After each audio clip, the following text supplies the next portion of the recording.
Hey guys, is this thing on? I'm sure I plugged it in. Is that plugged in over there? Andy, is this thing on? Check here. 1, 2. Is this thing on? Check. I have phantom power.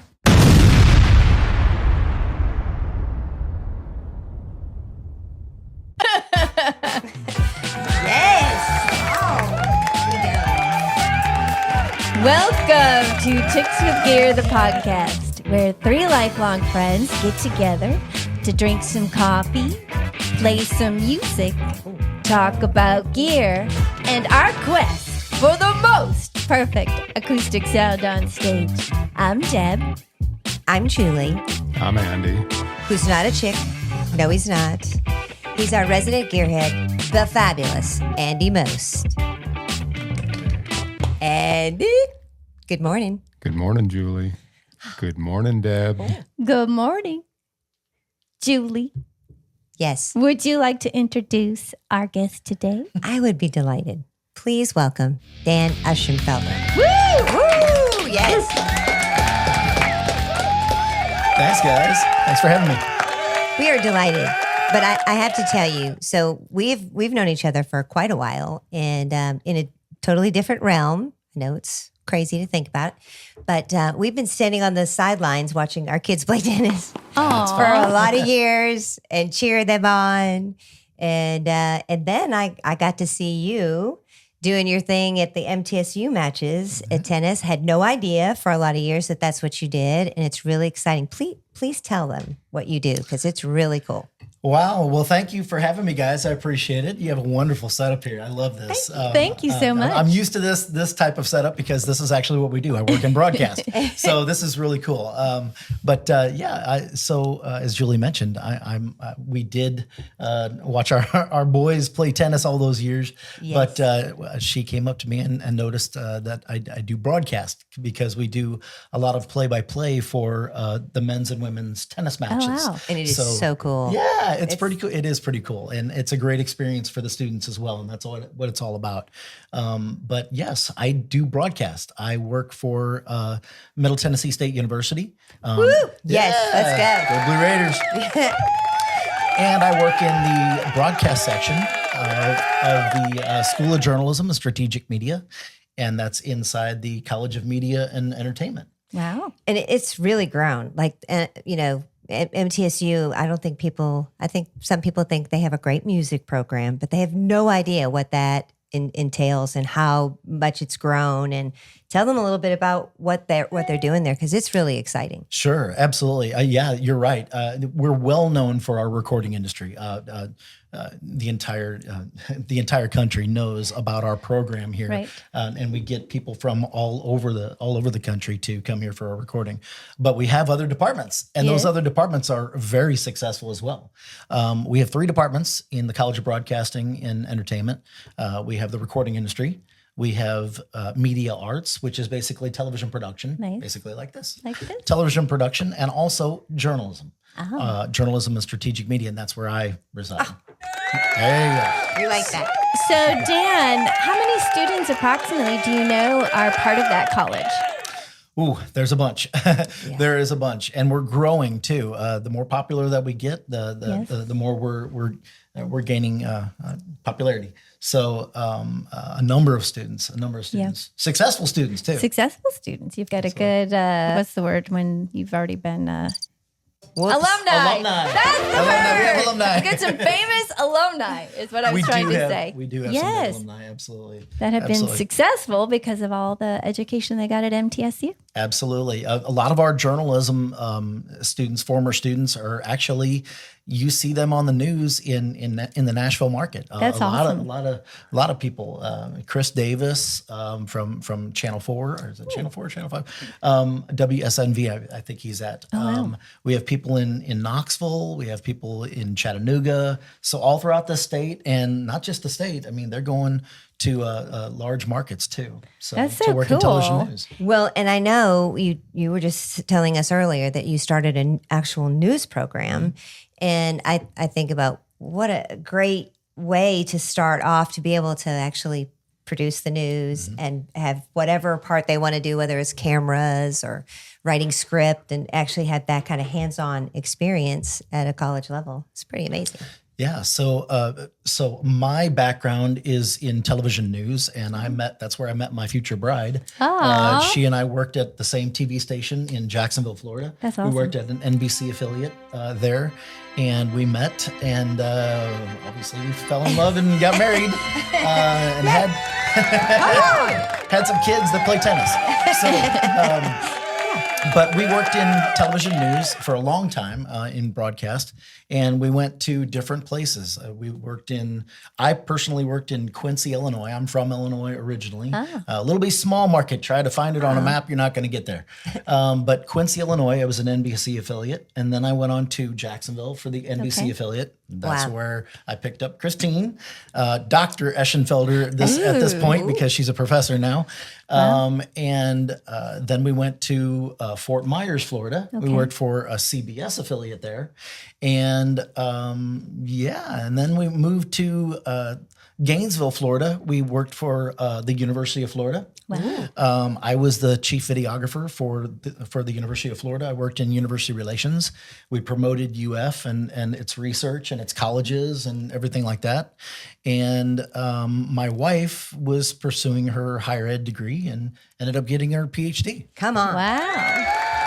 So that's a lot of different things that you've done, and currently even more different things. What has been maybe the most challenging, but also the thing that you're most proud of, like that you love? Like, I can't wait to go do this. Wow. Good question. Patience with advancement. Besides coming over here.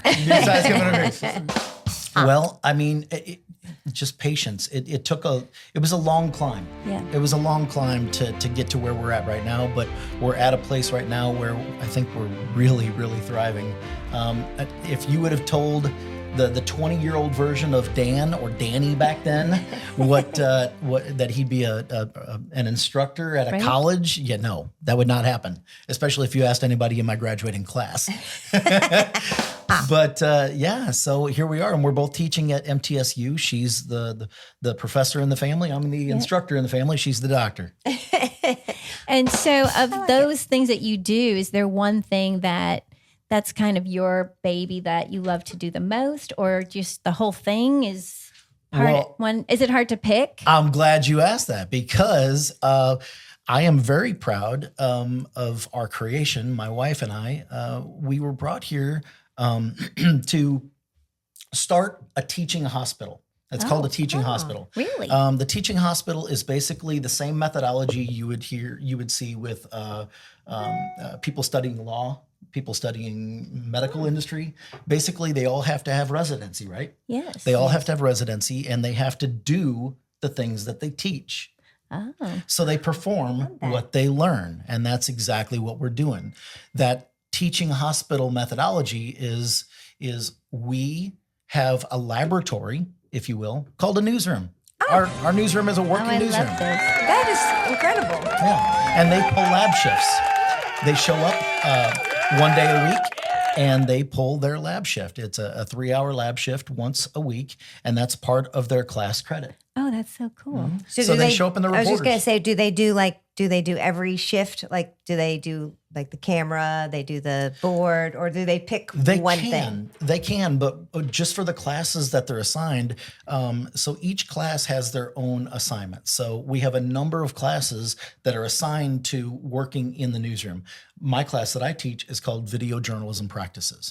Video Journalism Practices is basically how to be a reporter. So when my students who are going to be future reporters show up for their lab shift, they show up as reporters. So they come in and they shoot, write, and edit video during their lab shift. My wife teaches, or she taught television news producing. When those students show up for their lab shift, they're producers. Wow. So that's what we do. They show up for their shift and they do their assigned duties. Now, is this unusual in colleges, or do you think you're the first to bring this to an institution? Definitely not the first. We are modeling, and that's the great thing. We are modeling the top institutions, Oh, wow. the big ones. Yeah. So all the journalism schools that you guys, even if you're not in journalism, you've probably heard of the Medill School of Journalism at Northwestern. Right. You've probably heard of Missouri's journalism school. You've probably heard of maybe Syracuse. So these popular schools that have really, really good journalism programs, Yes. we're modeling the same thing. That's Oh, that's- fabulous. And we're Great bringing idea. it here to Murfreesboro, Tennessee. Congratulations. Guys, come on. Good for you guys. Dan, Yeah. you are busy, man. And we haven't even talked about the sports stuff that he does. Hey, Dan, I understand that you do sports broadcasting over Yeah. at MTSU. I sure do. We sure do. Can you Absolutely. tell us a little about that? Yeah. So Julie was talking about how I worked with tennis, or we met with tennis with our boys playing tennis. And Coach Jimmy, the coach for the men's tennis team, he came up to me and he said, "Hey, Dan, guess what? We just got cameras on each of our courts." And he said, "We're using this app called PlaySight." PlaySight was this app. It's basically a dashboard that shows all the courts. So mom and dad can see from the Netherlands, their I've seen boy or that. their Yours, girl Julie. playing Yes. here at MTSU. so And he said, cool. "Hey, wouldn't it be cool if you could actually make that into a broadcast?" And I said, I thought about it. I said, "I think we can do that." Yeah. I actually do think we can do that. Yeah. So basically, that's where MTN Sports, that's where we started. MTN Sports really bumped up because of that ask that Jimmy asked. And we basically made a play-by-play broadcast of the tennis. Basically just using that app, those cameras on that app, and calling up each court and going between the courts and talking commentary. So is this Damn. live? Yes. It is live. It is live to stream. Originally, we streamed on USA.tv because we're in college. We're in Conference USA. That's our current conference.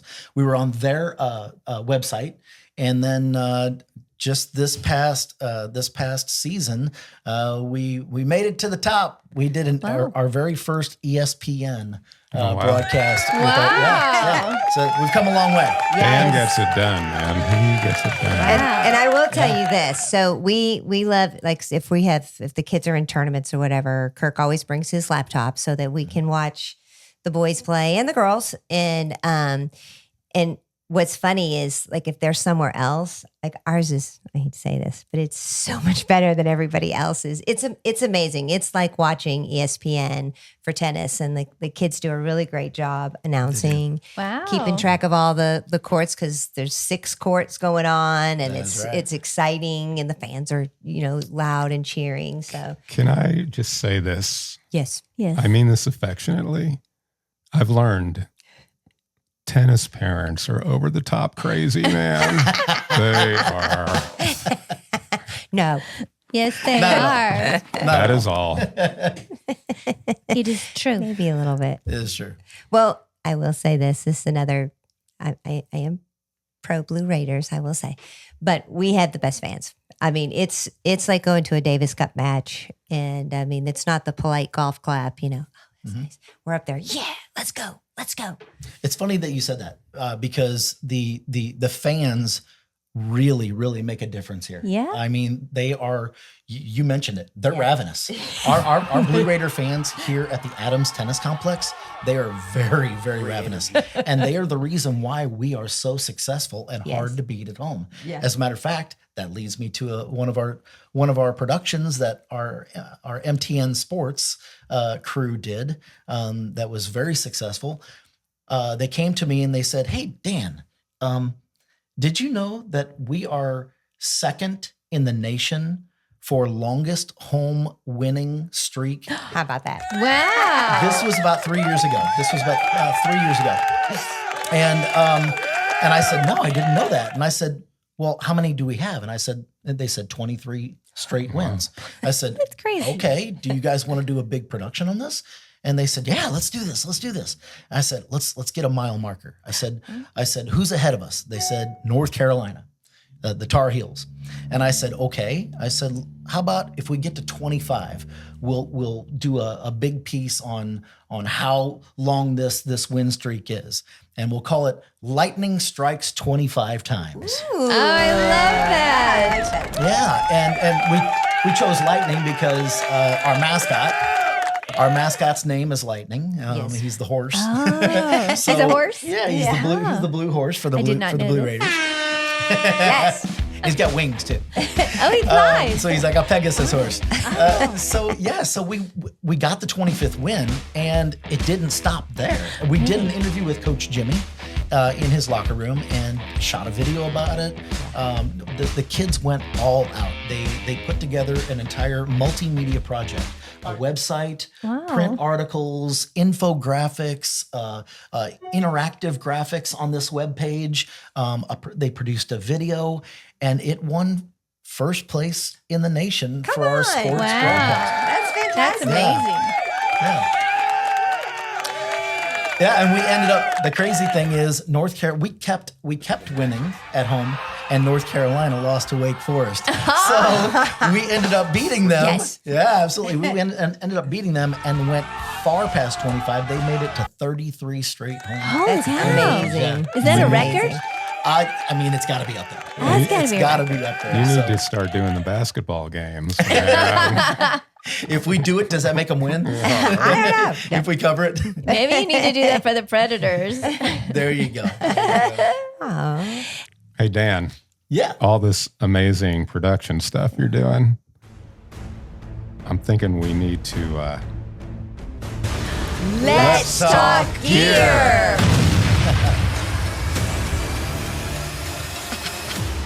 Absolutely. Well, I was talking to you guys about the tennis and what we do for tennis, and the play-by-play has come a long way, and some of the gear that we use has come a long way as well. Right. When we first started doing it, I told you that Jimmy came to me with the idea. Well, we were basically using a computer, so basically an iMac computer with a TV that we brought with us. So basically, it was an iMac with a technical director in front of that, using stream capture software. So we use this software called OBS. OBS is what a lot of podcasters, a lot of streamers, a lot of gamers, all these people use this technology to capture recording their screen. Okay. And since we're calling up a dashboard, which was PlaySite, which all the cameras were on, the courts were on. Yeah. All we're doing is calling up different web pages, right? Oh. So each web page was its own camera and Oh, each court. interesting. So basically, we just switched between each one of those URLs, if you will. Ah. So we did that with Stream Capture. Well, we still do it with Stream Capture, but we've bumped up the production and the gear quite a bit. Oh, do tell. We invested about $10,000 because they believed in us. We were doing some great things, and we made what's called a fly pack. Our fly pack is basically a studio on wheels. So I did a whole bunch of research about what types of technology to use, what types of engineering to put into this, and we built this big rolling case that we take on location to actually do the production, and it's decked out with headsets. Monitors, great big monitors for the technical director to use. So not just one little iMac. They're looking at numerous different monitors, and they're using Studio Pro now, which is really cool. And yeah, it's come a long way. That's awesome. It's amazing. Well, the technology changes so much too. We were kind of talking about being in school at this, college and doing mass comm, and it's not what y'all are doing. Oh, wow. No. You said you studied mass comm, right? I did. Well, my program, you were saying that it was nothing like what it is today. Nothing. They Yeah, did. it's the same. It was the same way where I went to school too. I went to Southern Illinois University, and back then, I mean, we were rolling tape. So everything was tape, recorded, and also as far as editing, we were tape to tape. Just rolling, Right. editing just with wheels, basically. And now to use nonlinear editing, technology's come a long, long way. Explain what nonlinear.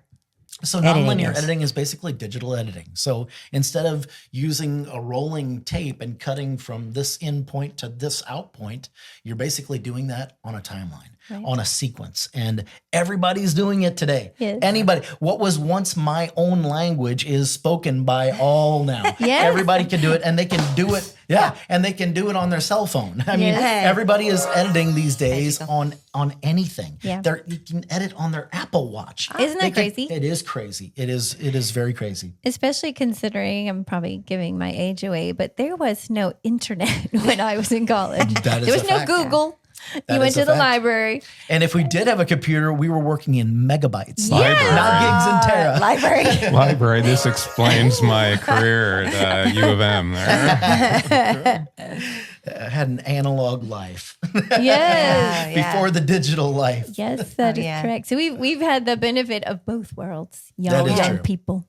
That is true, and it helps you. It helps It you does. understand what technology is like now. And I was mentioning to you the production, as far as the production, the equipment that you can use. For us, for our fly pack, we use a little bitty device. It's literally this big. It is a switcher. So when you think of a switcher, you think of a control room, a television control room. You've seen those big raw Or the big switchers. trucks Yeah. when they do Oh, those, huge like production the trucks. news come, they used to bring those huge trucks and it was all like that kind of Multi-million-dollar production truck. We have one. We have an incredible production truck. Even the production people at our department is making fly packs. Because Really? what was once in this Mondo, huge multi-million-dollar production truck that's state of the art can be done compact. That's great. So small. Everything has been, yeah, it's amazing. It's amazing. Yeah. Have you flown that pack? It doesn't have wings like our horse does. Like a drone. Actually, we do have drones. Yes. Tell us about your drones. So I we love have, drones. We have a lot of gear. We do have a lot of gear, and we take pride in how much gear we have at Middle Tennessee State University. That's why you're here. right. We love gear. We I'm love a gear gear. too. I am a Come gear. Absolutely. I am a gearhead. That is for sure. So that is actually one of my responsibilities because I worked in production for a long time as a videographer and chief videographer. I do know video equipment. I know it really well, and they task me with all the upkeep of all of our gear. Yeah. So we basically our equipment room is loaded with video cameras, tripods, microphones, lights, you name it. What's your favorite video camera? Can you say? Oh, yeah. Oh boy. Can you pick one? I guess the best video camera is something that we don't actually own. Those are Not yet. Those are a little bit expensive. Yes. Tuition's going up. Yeah, we're going to raise tuition so we can get better cameras. I know. Hey. No, we actually use decent entry level cameras with our students because we know they're going to be tough on the equipment. Yeah. They're really tough on the equipment I was just actually. gonna say, well- And we got to get after them all the time. What is that? That looks like a mess. They'll take the cables and throw them back in the Oh, they the do that case. to cables? Oh, that's terrible. Naughty. It doesn't matter how much you teach somebody how to properly wrap an XLR cable, they will always botch it up. Dan, you're They'll throw it setting in there up like my a- friends here for a terrible joke against me, but Ah. That's funny. yes. But we have a lot of gear. We have a lot of gear. I mentioned drones. We have 3 drones. Yes. We have, excuse me. We have what's called a Mojo kit. Oh, We have Mojo kits for our mobile journalism instruction, our mobile journalism classes. So basically, again, using this instead of those expensive cameras, they're teaching people how to use this, how to use iPads, how to use mobile technology and still be able to storytell. So they're grabbing one of these, yeah. turning it this way and actually shooting horizontal video instead of what students are actually glued to, which is their Instagram world and their Instagram. Snapchat world, instead of speaking video language and actually entering the horizontal side of the world. But they're actually using that technology to tell stories. So it's not unheard of. It's very common, I should say, for large markets. I mean, very big markets using cell phones to tell journalistic stories. Wow. Isn't that crazy? Yeah. Well, we're doing our podcast with a cell phone. That is I correct. know. Yes. I know. And it's good quality. Yes, it's amazing actually. Absolutely. And easy for people who are just getting going. Yeah. Now the drones, what are you using those for? So a number of things. We use them for larger productions, but we've also used them for spot news. I don't know if you guys remember about 2 years ago. Do you remember the big tornado that hit right around Murfreesboro? It hit a town called Reedyville. Yeah. Do you remember that one? Oh, I do remember it. Oh, it It decimated took the mill and yeah, that's terrible. exactly it. There was Awful. this old historic restaurant there. Okay. Leveled it. Oh, So unfortunately bad news, but news is news. And that's where we go cover. We sent up a drone. We put Wow. up the drone and got aerial photography, aerial video of the destruction. And it was the drone footage showed so much more of the devastation than what you could see on the ground just with your eye. Yeah. So basically what you can see just standing there is what a camera on a tripod is going to see. And I But not remember when you go up. we got it really fast too. Like Yeah. sometimes to get the big old timey cable trucks in there would take forever to see that footage. But I remember seeing that really quickly all over the internet. Yeah. Well, it's funny that you said for live, we do have live technology also, and that's a big thing. That's come a long way. So now people are going live again. Yes. With this, they're going live to stream with their cell phones, but also there is what's called bonded cellular technology. I don't know that. This is pretty I cool. don't either. So basically what they do is they take cellular technology, so your cell phone, and basically to operate this these 24, 30 megabits per second stream rate that can put a high definition video live without any type of stuttering, any buffering, any smearing, anything like that. You couldn't really do it just with the bandwidth of one cell phone. Right. I mean, it's going to have some type of problems with it. But what they now make is they're called backpacks. And we've entered the backpack technology of live video where they use bonded cellular, meaning numerous subscriptions. So they'll have a Verizon subscription. They'll have an AT&T subscription. They'll have these different ones, and they'll have different SIM cards. You guys are probably familiar with SIM That's cards. magical. yes. Yeah. So SIM cards like you would put in your cell phone, or we have numerous SIM cards in the backpack. And basically what it does is it divvies up all of the cell phone calls, and it makes it all string together and make it high definition and even ultra definition UHD video. Oh my We're, gosh. that we're crazy? live right now. If you didn't. There you go. We are No. not. So As We're live. alive. Yes. I don't know if this is coming up later or not, but we're still on gear. Yes. Yes. Recently, we did our first remote at We did. Gallagher Guitar Company. Yes. We and did. Dan filmed us, Yes, he did. Absolutely. recorded us. Yeah. It looks awesome. It That does was a look pleasure. awesome. Yeah. Yeah, I didn't show up to work. I showed up to have fun. Yeah, it That's was what it was. fun. It was a really cool experience. I was blown away at the I know. guitars, the beautiful guitars. I love acoustic guitars. You guys have an amazing craft. I mean, you guys are such great artists, great musicians. Thank you. And to see all those guitars not only being made so intricately, I know. the inlays that they had, it's just stunning. Amazing. I love acoustic. My son plays acoustic. I just love the sound of it. It's wonderful. Yeah. Me It too. Well, was really nice experience. I've got some gear questions about that. Absolutely.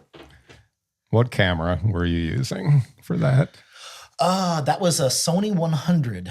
I Okay. forget the nomenclature. It's just called the Sony 100.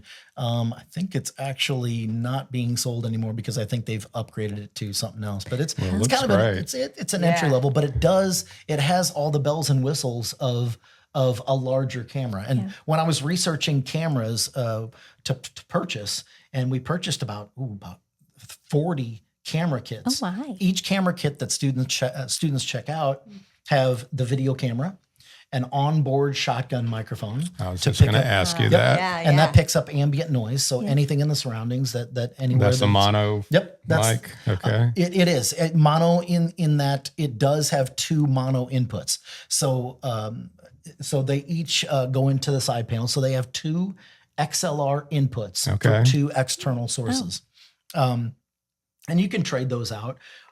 For channel 2, we pop in the You did the add shotgun another mic. mic. Yep. Right. When we were in the guitar room. So you can record 2 different channels of audio simultaneously. And that's what we did with our large cameras. When my camera was this big, that there's a reason why I have back issues to this day, is because when I was a chief videographer at the University of Florida, my camera was like 20 pounds. Oh my. So picking that thing up, reaching into the SUV and picking that thing up, it's kind of tough on the back. Yeah, it is. And that's recording to what, an SDS card? Or? An SD card, just a standard SD card like you would put in your DSLR camera.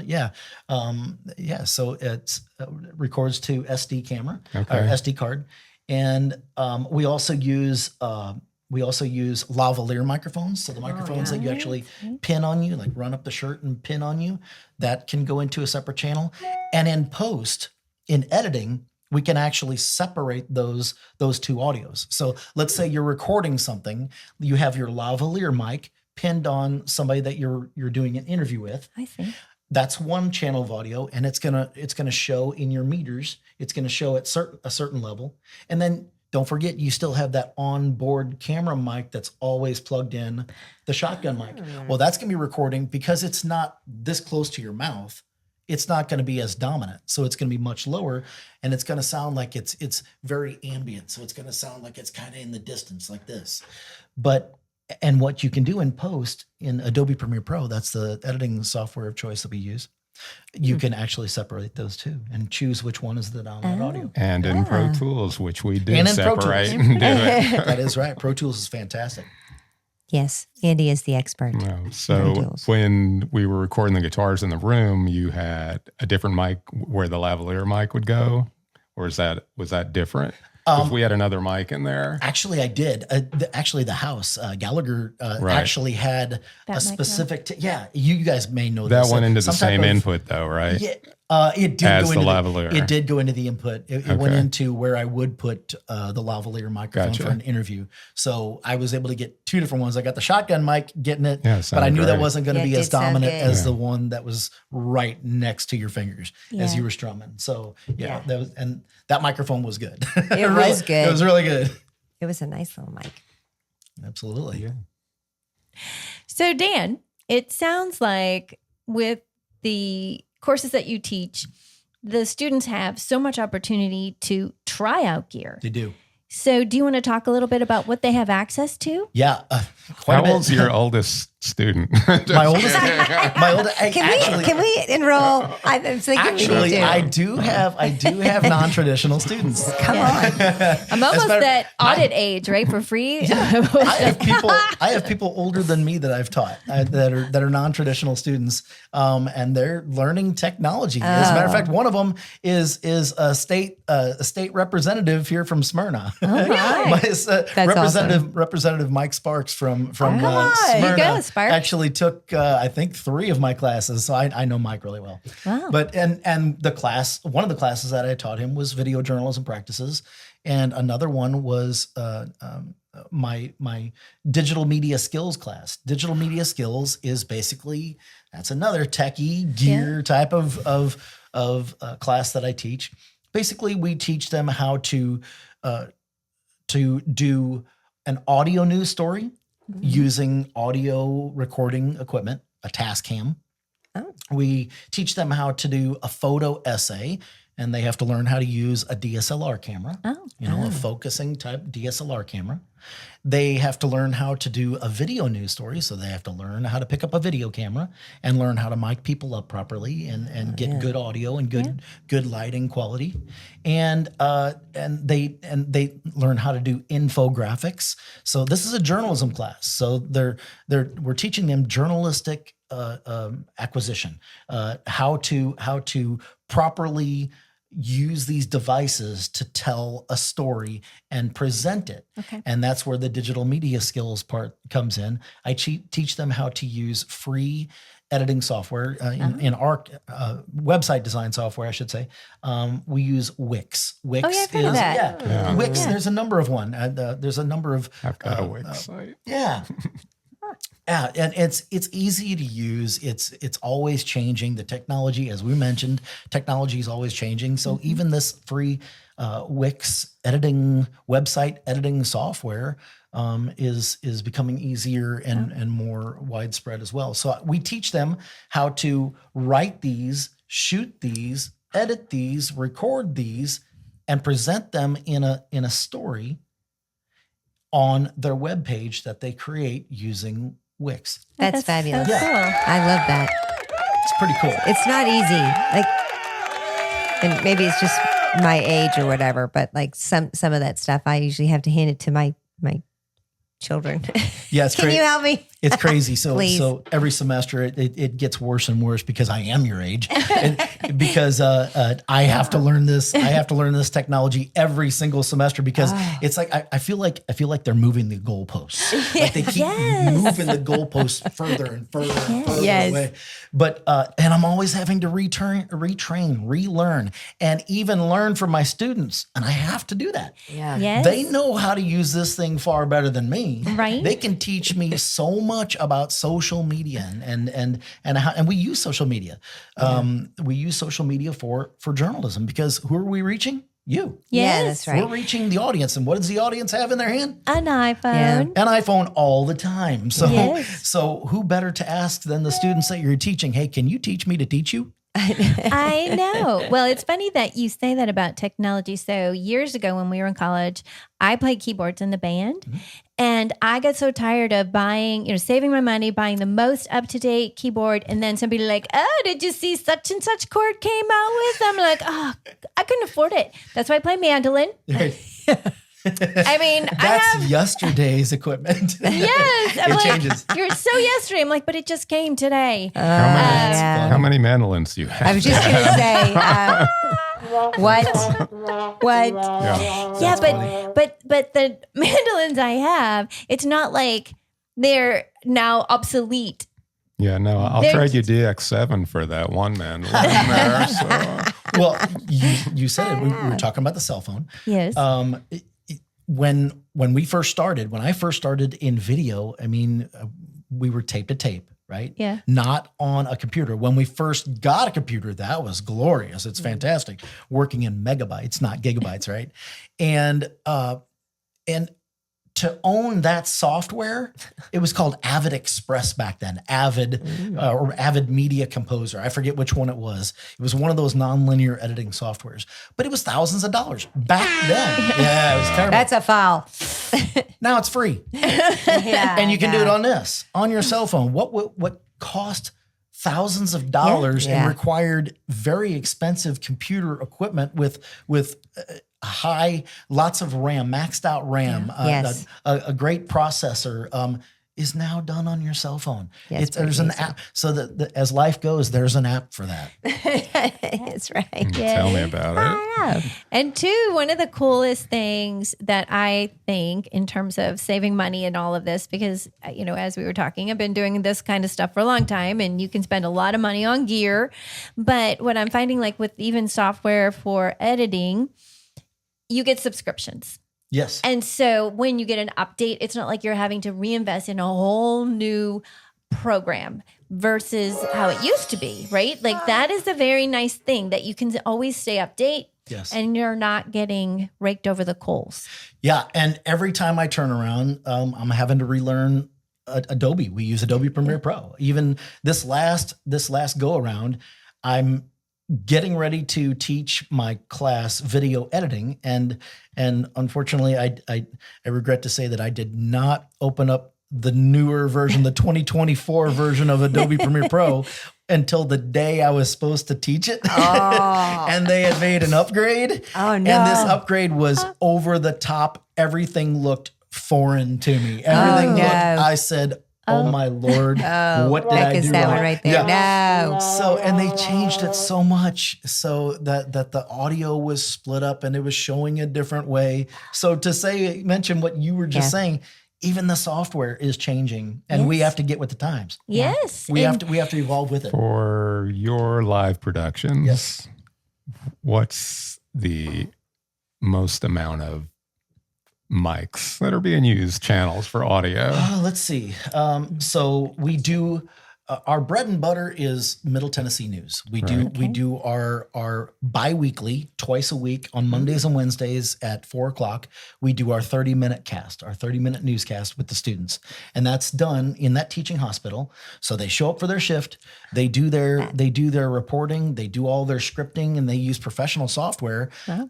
And that's another thing I need to talk about is the producing software. That's still gear.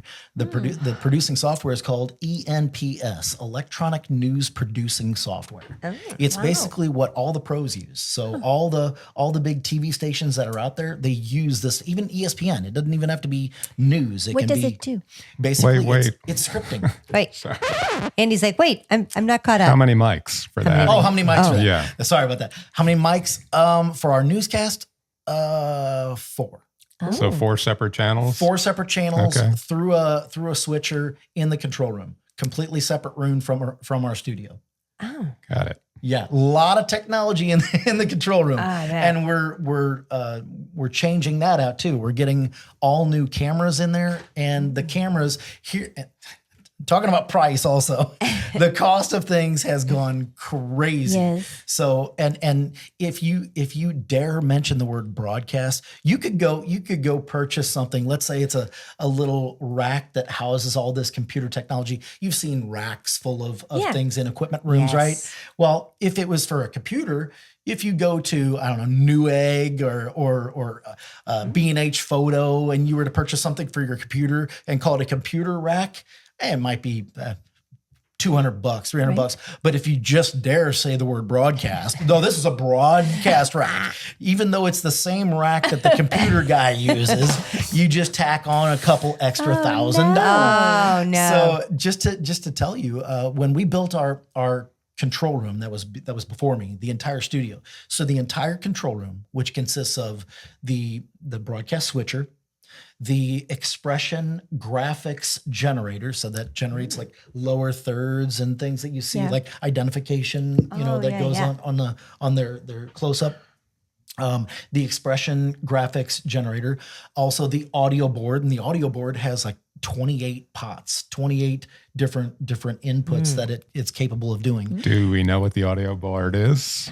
I don't. And that thing's so old. We need to upgrade that thing. We need. Chicks with Gear and Andy Most. These are questions I'm curious about. That's great. So that one is just a standard in a console type mixer. It's not made for the field. So what you would see like a sound person doing out in the field, it's not a field mixer. We're talking. This is a board yay big that it's a one-trick pony. The inputs that are coming from the studio go into that into the control room, into that mixer, and it goes out to the recording or goes out to live. Wow, that's so exciting. So we're getting on. So what I was saying is how much more expensive it's gotten when they built out everything. So the control room and also the studio. We're talking the lighting grid, the lights that are fixed to them. At the time, it was a green screen. We had a psych wall with green screen technology, and we actually did keying. We keyed people out with the green screen technology.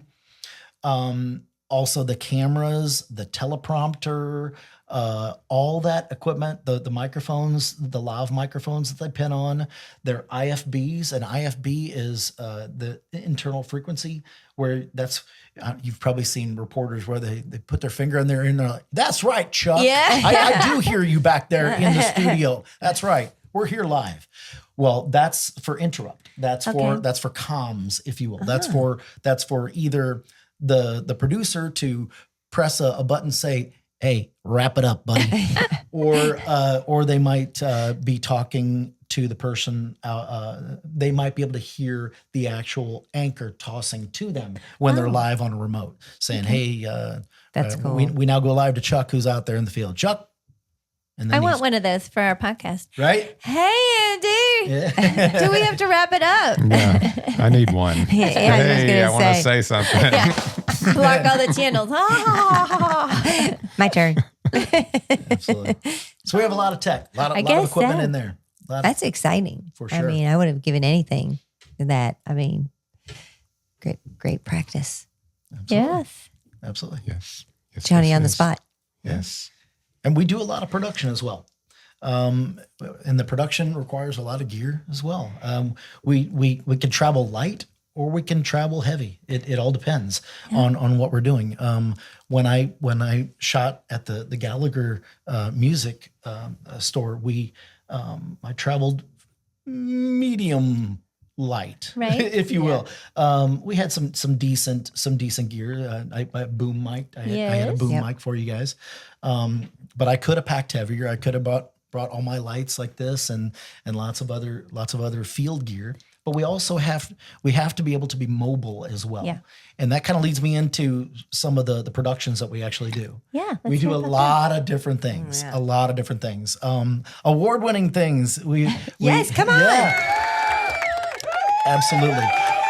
So we have a number of things that we actually produce. So every year, I like to gather my students, volunteer students, I might add. This is not for grade. It's because they're bought in. They actually want to be part of this. Wow. Our sports broadcast, that's not for grade. Wow. That's because they want to be sportscasters. That's so They cool. want to do this and they're hungry. They want to do it and they invest. They put in their time and their effort. And when I that's a say lot of time, work. I It watch is. y'all, and that is a tremendous amount of extra work. It's full days. It's Yep. full days work for each of the productions that we do. It's like an internship. It kind of is, and that's nothing that we're all volunteers, including myself. I volunteer to do that. It's Wow. not. I'm not getting paid to do that. That's I get paid to actually teach classes. I don't get paid to actually do any of the productions that I do, but that's something that the students gain from. Yeah. It's Oh, something it's that amazing. they can. It's a great thing that you can offer these students to give them extra knowledge on certain things. The sports was one thing, but we do a lot of other productions as well. So I identify. My wife and I like to come up with big productions to do each year. Yeah. So every year we identify something that we can actually do a big story on, and we'll hit it from every angle. We'll do just like the lightning strikes 25 times multimedia piece that we do. We do a multimedia piece for a lot of things. So one year, my wife, now I wasn't part of this one, on the 75th anniversary of D-Day. I don't know if you remember that. Do you remember that? It was about 5 years ago, probably. About 5 years ago, it was the 75th anniversary of D-Day. My wife took a travel abroad class and retraced the steps of Normandy. That's And amazing. they went to Normandy Beach. Yeah. Wow. And they told stories. That's incredible. So there was a big celebration marking the 75th anniversary. A lot of veterans made the travel Wow. back there, and they told stories. They told people stories about this amazing thing. They brought it back, and we put together a 30-minute news special that we shot with anchors on our campus, and that won a lot of awards. It won first place for video newscast in the Tennessee Associated Press Oh, come on. awards. That's fabulous. Wow, that's It amazing. won first place for print, for online, and it also won Best in Show for the Associated Press Awards that year. Wow. And those are only state awards. So we're pretty proud of ourselves, but we're bigger and better Yeah. than just state awards. That's so right. we try to take it up to the national scale. And since then we've continued to do a number of productions, and we've continued to do study abroads also, and take them overseas to actually Wow. experience, get cultured, understand how to deal with another language. So one year we went to Paris. And my wife and I took a group. We're co-instructors of the study abroad group. We took them to Paris, and we came up with this idea to do a 30-minute news special called Off the Beaten Path. Oh, I love that. How many we need students go? I want to say 6. Yeah, probably around 6, 7 students. That's Nice. kind of par for our study abroads. It's a fairly small group of students. But what we did was we tried to find these obscure or unique or interesting stories to tell using our travel equipment. Wow. So we use travel equipment. So I found backpacks that are suitcases, basically. They're suitcase backpacks that you can actually put camera gear in. So they're padded, and you actually have the individual holes that you can. Oh, yeah. Yeah. So I got it at a photog shop, at a photography store, and it's on wheels. So it's got one of those pull out things. So instead of trekking all over Paris and having this on my back, Good I can thinking. actually wheel. Yeah. Think smarter, not harder, right? So I'm tired of breaking my back.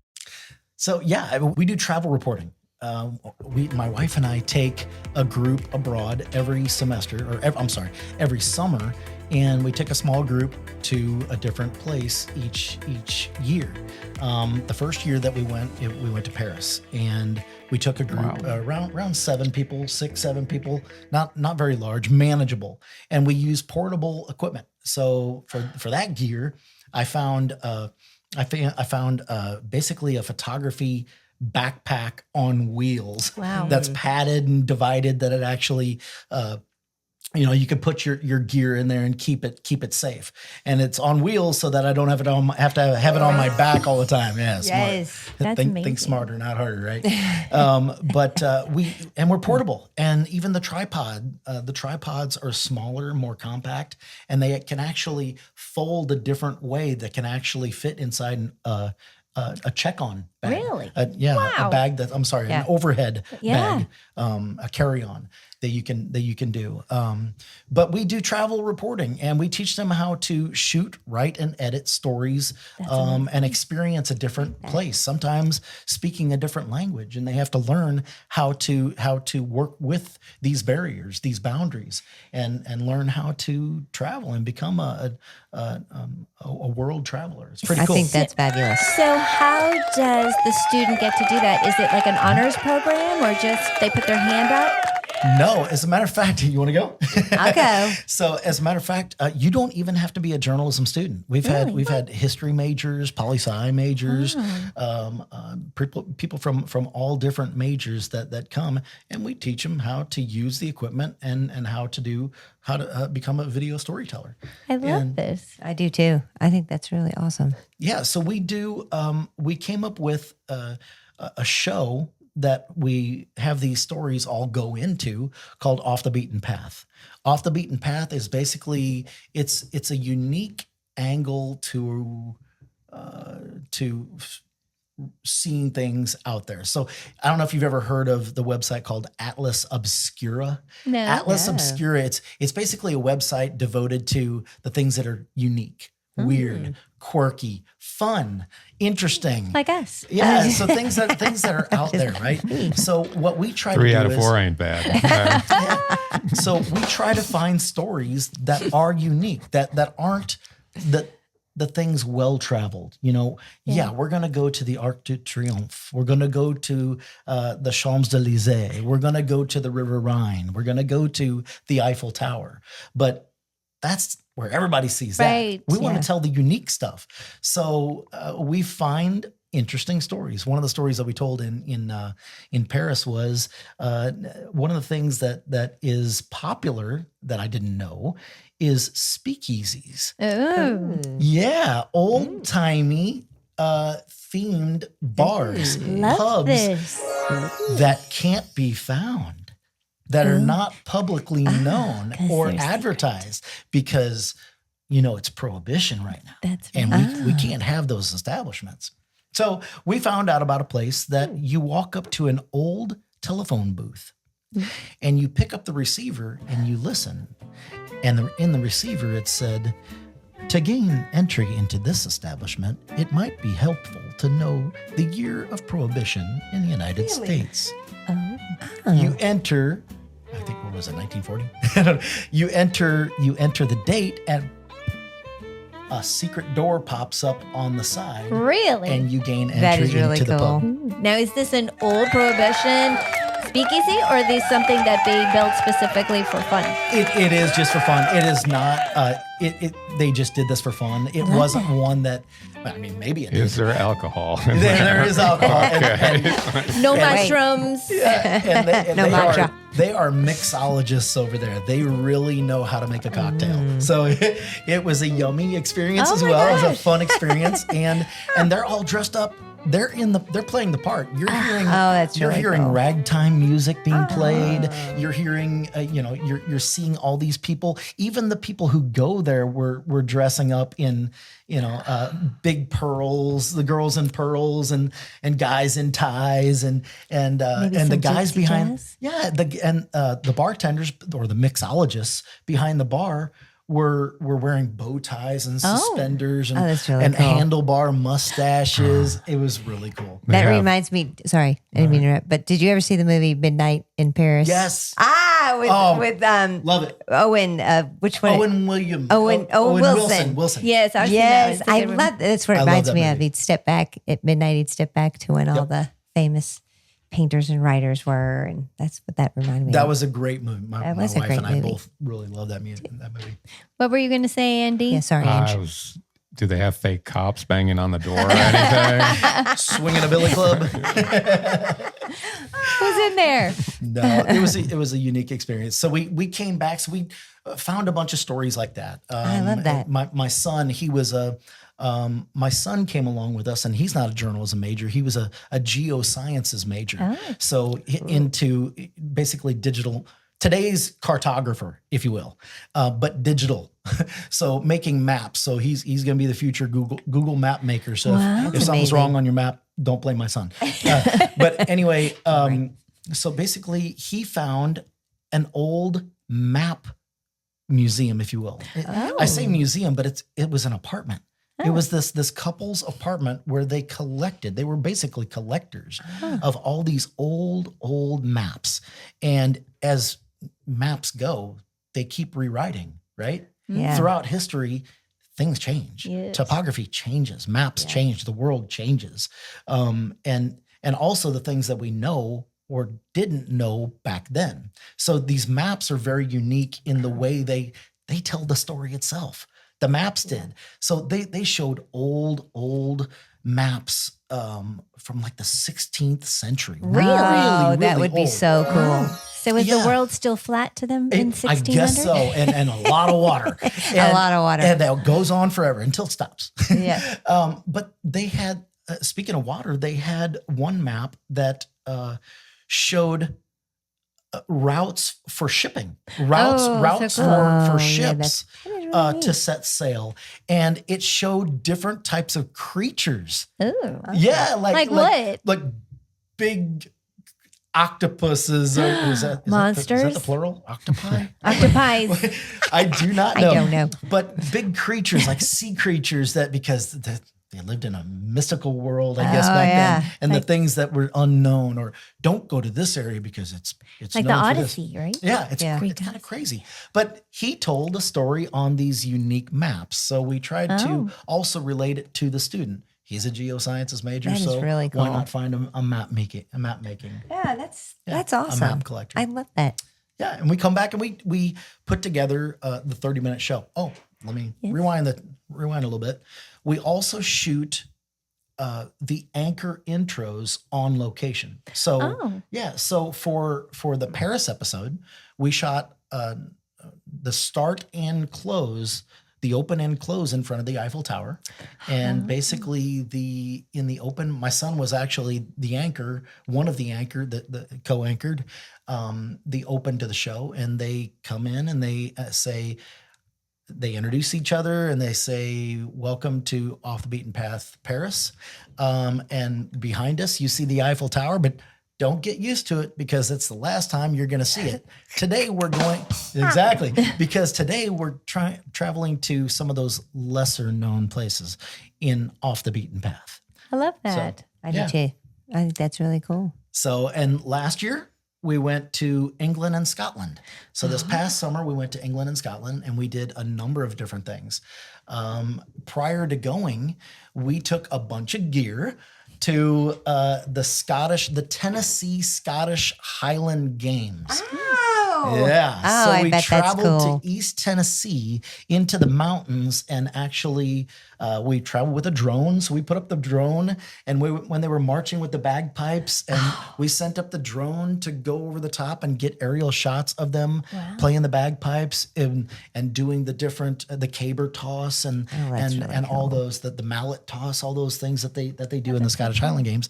And we got video of that, but not to one up that, but we did. We actually went, when we got to Scotland, we actually went to the Highland Scotland Games. Oh, That that's is so really So cool. we went I to love that. we went to St. Andrews, Scotland, to the St. Andrews Highland Games, Scottish Highland Games. So where can people see this? I'm glad you asked. Everything that we produce is in our special projects or special reports tab that's on our MiddleTennesseeNews.net website, MiddleTennesseeNews.net, under the specials tab. And each one of those productions can be seen. And it takes a lot of technology, a lot of gear. Yes, does. it sure does. That's phenomenal. Wow. Good for you guys. That's know. impressive. Thank you. I love it. So how many hours of sleep do you get, Dan? Yeah, I feel like I don't do anything, man. I just know editing this podcast. Oh, yeah. Yeah. That is true. I never get sleep anymore when we're doing this. It does take a long time, but it's a labor of love. It's something that I wouldn't be doing it if I didn't love to do it. That sounds like it. Yeah, that's for sure. So I get with these students one-on-one, and we sit down and we edit together, and basically that's another teaching tool. I come from the I'm an old military guy. I was in the Army for 6 years, and I come from the state of mind that I want to get down with people. When I'm going to lead, I'm going to lead by example, and I want people to actually show people what they need to do by doing it myself. I'm not just going to bark orders at you and do it Leading and from tell the you to. front. That's exactly right. Yeah. Absolutely. So I get with these students and I show them how to edit. They have their hands on the wheel, but I'm telling them what buttons to punch and what to actually do, and they produce quality work. That's fantastic. Well, we'll have to check that out, and y'all should check it out too. Yes, please do. Well, Dan, that is amazing. And I have to say, I'm a little jealous of your students. I might be enrolling in your program. There you go. More than welcome. We'd love to I have would you. love that. We're going to take a teeny tiny break, but more to come. We'll be right back. Shazam! Oh, that was awesome. Well, welcome back. Wow. So, Dan, you notice that magically we have produced some Yerba. Yes, some yerba and some Magic Mind. Okay. This is our tradition. And we would love you to join us, but if you feel that you would rather not, you will not offend us. Well, which are we going to do first? Are we going to do Magic Mind? I like to do Magic Mind first. Oh, boy. You're supposed to shake this up. You gotta shake Yes, you shake this up. Shake It's still green. it. It's still still green. green. It's still green. It's the lion's mane. Yes. Matcha. Matcha. I will say that everywhere I go lately, cheers, I see matcha. Hey, where can you that's a get good this flavor. stuff, Deb? That's really good. It's actually really good. Wow. I am spilling it. It's got a little, it reminds me, I can't figure out, it reminds me of something, but it's good. Like a little citrusy. Yeah. And we are going to toast with our favorite little drink by, you guys, can you say it? Guayaki? Guayaki. As Chaz would say, guayaki.